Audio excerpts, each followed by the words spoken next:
thank you for joining us. We're going to be in Luke 2 this week as we celebrate this wonderful birth of Jesus. Not just on Christmas, but all week. We're going to be talking about the wonders of this birth, how it came, the whole point that Luke is talking about, and all the things that Jesus brought to us when he was born. See, the whole point was it had to happen a certain way to line up with scriptures. The birth of Jesus had to line up with what the prophets had talked about in the Old Testament. So what was happening with Caesar Augustus deciding there had to be a census and all of that, and they're thinking they're doing things according to their minds, they're doing nothing but doing the work of the Lord. This world will sometimes do the work of the Lord so that God can get a victory. They'll do the work of the Lord, doing their work so that God can get the praise. So that's what Caesar Augustus was doing. The emperor was going, hey, I want a census. I want to know how many people are in there. But he didn't know that they were going to have to, that when Joseph went to Bethlehem, he was going back to his city. He's going back to the city of David. And that's where his wife, Mary, was going to have the baby.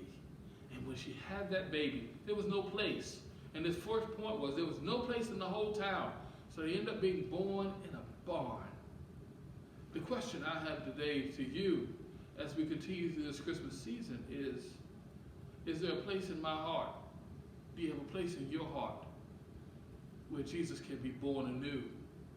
Is there a place for us where we can allow Jesus to come into places in our hearts and in our lives that we may have shut him out before?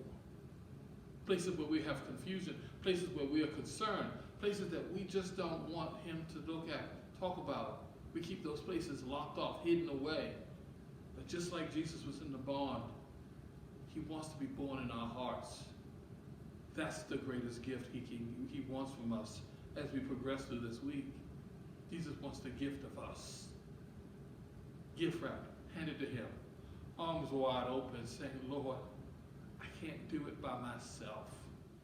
Come into my heart, all of it. So today, let's be grateful that we have a Jesus that was born, a Jesus that longs to be born in our heart, a Jesus that is near, not just near, but present, here at this place, at this time. Thank you for joining us. We'll see you next time.